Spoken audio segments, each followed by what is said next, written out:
Hello? Hello? Testing. 1, 2, 3. Are you there? Good. I got your attention. Hello, my name is Eric, and I'm going to be doing a presentation today on therapeutic communication in the field of psych nursing. In psych, communication is one of the tools that the nurses use most. Nurse-client relationship is the foundation of psych nursing. Therapeutic interpersonal relationship is how psych nurses provide care for their clients.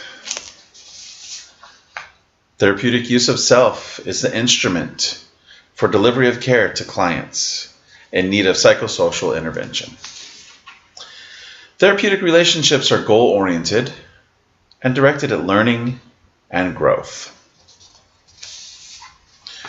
Nurses must possess a self-awareness, self-understanding, and a philosophical belief about life, death, and overall human condition. There are certain requirements for therapeutic communication and therapeutic relationships. One of those is to build rapport with your clientele. You got to know your clients like they know you. A lot of them watch you and see what you're doing throughout the day. You got to watch and learn and build rapport with them and find out what makes them tick. Find out what they like. Find out what's going to make them a little bit happier throughout the day. Make their days go a little bit smoother. This is in the inpatient psych facilities.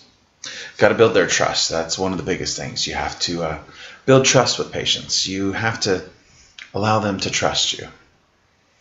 By building trust, it opens up doors for therapeutic relationship and good therapeutic communication. If they don't trust you, you're not going to be able to talk to patients and they're not going to be able to talk to you. Showing respect. No matter what, you have to respect each and every one of these patients for what's going on in their life and why they're here seeking your help to help them get a little bit better. Genuineness. You got to be genuine as a nurse. Showing compassion. Showing that you love your job. Showing that you're there for those patients, whether it's getting them a towel, a blanket, a cup of coffee, some extra medications, an extra snack, talking to them, working with them, helping them make a phone call. Be genuine. And empathy. You got to show empathy for some of these clients. The clients that I work with come from a little bit lower socioeconomic status. They're some indigent patients, and showing some empathy and understanding that, their lives aren't that good sometimes, and you're there to make them feel a little bit better. Like I said before, getting them a cup of coffee might make them feel a little bit better. Whatever it may be, put yourself in their shoes for a minute and realize that what they might want, you can get for them and help them out. When using therapeutic communication, put biases aside. Your personal values and attitudes. Leave that personal attitude at the front door when you clock in every day. Some of your personal values that you may have outside of work, leave them at home. Don't bring them all to work. You're there for your patients, for your clients, for them to feel better and get better. Personal religions or personal religious afflictions or your view on religion may not always be therapeutic for patients. You may find a patient that you can communicate with and talk with about whatever their religion is, but leave your personal religions at home. Leave them at the door when you clock in. That's what I tell a lot of people, because you're there for your patients, and whatever their religion, or maybe even anti-religion, no religion, you're there still to help them out. Like I said earlier about socioeconomic status, just because you drive a fancy car or drive a new car or live in a big house doesn't mean anything when you're there for your patients. Leave it at the door. Work with your patients. Talk with them. Get to know them. Gender and sexual preferences. Just because you're a man and another man doesn't want you to work with him, put your biases aside. You can work with men. You can work with women.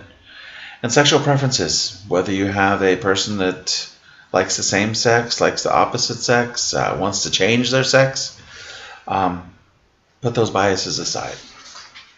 Age. Don't worry about a person's age. It's going to destroy your therapeutic relationship with that patient if you're going to have some biases about working with the younger clientele or the older clientele or whatever it may be. When trying to create some therapeutic relationships, you also must remember proxemics, which is the use of space. While working with clients, you got to make sure you know how you can get into that space or what your space limit is for each one. Personal space. A lot of patients have personal space, about a 3-foot space, 1 arm length away. They don't want you to invade in that area. Other ones might want you to get a little bit closer, but be careful. Your patients are unpredictable. You never know what could happen. And if you do have an agitated patient, I always try and recommend at least 6 feet. You want to be at least 2 arm distances away. That way, if the patient starts to strike out at you or do something, you're plenty of room to escape and avoid any type of harm. When communicating with patients, there's also non-verbal communication, which includes your physical appearance. You want to be professional. You want to be neat, groomed, have your hair combed, your teeth brushed. You don't want to come in looking like you partied all night long the night before, or you just pulled your clothes out of the dirty clothes and you forgot to brush your teeth and you got black and green stuff hanging from them. Body movement and posture. You don't want to be jumping all over the place and be anxious and nervous. It's going to make your patients anxious and nervous. Posture. When you're sitting up, you want to sit up.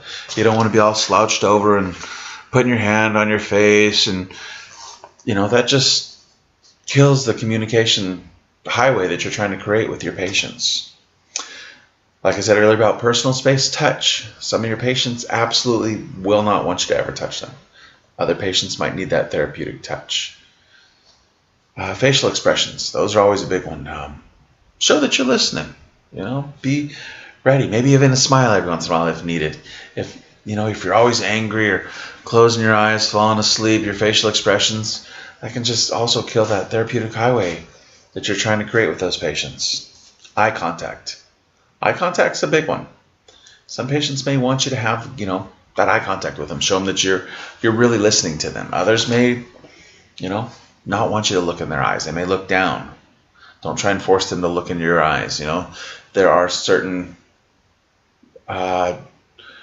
cultural biases about looking into the eyes. Certain cultures don't want you to look into their eyes. Others cultures expect you to look in their eyes. So know your patients. Vocal cues. You don't want to be yelling and screaming or talking too fast or talking too slow or talking with a condescending attitude. You want to, watch your vocal cues. There's also some communication techniques that will be very helpful when trying to create that good therapeutic communication and a good therapeutic relationship with your patients. One of them is silence. Silence allows your clients to take control of the discussion if he or she desires. Sometimes just listening to them, not always saying things. Accepting that patient conveys kind of a positive reward for that patient, or regard for that patient. Giving recognition, acknowledging, indicating awareness that you are there for that patient. Giving broad openings allows the clients to select the topic that they want to talk about. It's not what you want to talk about, it's what they want to talk about. General leads sometimes lead to good open communication with a patient, kind of leading them a little bit about what they're talking about. Making observations, verbalizing what you observed and what you perceived, letting the patients know how you see things. And then on the flip side of that is encouraging them to talk about their perceptions, what they see, what their description is of that situation. Restating, sometimes letting a patient know that you heard what they said. It shows that you're listening and that you have some compassion for them. Focusing, taking notice of a single idea. Saying, I understand what you're talking about with that dog that you lost or that loved one that doesn't love you anymore. Exploring, delivering further into a subject or idea. Let's talk about those good times you had when you were surfing or when you were riding your bike down the beach or climbing that mountain. Presenting reality. This one's always a tough one. Clarifying misconceptions that the client may have. Sometimes, you in the area of psych, you work on Patients that are on holds, they're on 72-hour holds, 14-day holds, such as a 5150 or 5250, and that means they're kind of forced to stay in the hospital, and clarifying to them that they're kind of here for now, but they're safe, and we're working on trying to get them out and get them better so that they can get back into society.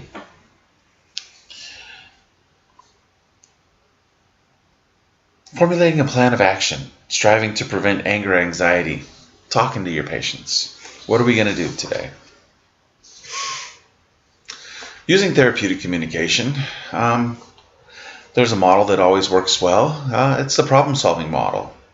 It's identifying the client's problems, being there for that patient, letting them know that you're there, using the one key words that I always like to teach, and that's about what can I do for you right now? What can I do for you today to make things a little bit better for you, to make this moment a little bit easier? What can I do for you? Like I said earlier, discuss the things that cannot be changed. You're on a 5150. I understand you're upset about it, but let's talk about what we can do to get you out of here sooner. Discuss alternative strategies for creating changes that the patient desires to make. Getting out of here. Maybe getting some extra food. Maybe getting some extra medication. Watching a movie they want to watch. Going outside and getting some fresh air. Those are changes that they can make. Just got to work with them. Encourage the client to implement the change. Let them know, based on your choices, let's make this change. But that means you got to work with me, work with your doctor, take your medications, whatever it may be. Provide positive feedback for that client. This is, all involved in the problem-solving model. We're going to be able to solve these problems with these patients, and that's how we're going to, continue on that communication highway. Keep it going, and help the client out. Evaluate the outcomes. These are what is going to happen if you can do these things. One of the biggest things I always like to tell people is you got to listen to the patient. You have to listen to the patient. Listening actively is to be attentive in what the client is saying, both verbally and non-verbally. You got to know your clients, building that rapport, understanding them. There are several nonverbal behaviors that have designed to facilitate attentive listening. There's an acronym called SOLER, S-O-L-E-R. It stands for sit squarely facing the client. Observe an open posture. Never have your hands in your pockets. Never have your hands behind your back. Lean forward and listen to the client, showing that you're ready, that you're listening to them. Establish eye contact if needed. Like I said before, in some cultures, eye contact is not always the best thing. And the biggest one that I always try and tell people is you gotta relax. The R for relax. If you're not relaxed, your patient's not relaxed. If you're worried about what you're gonna do next, you gotta go past another medication, you gotta go to the bathroom, you gotta go do something, take a break, whatever it may be. If you just relax, your patient is going to be relaxed, and it's showing that you're listening in there for your patient.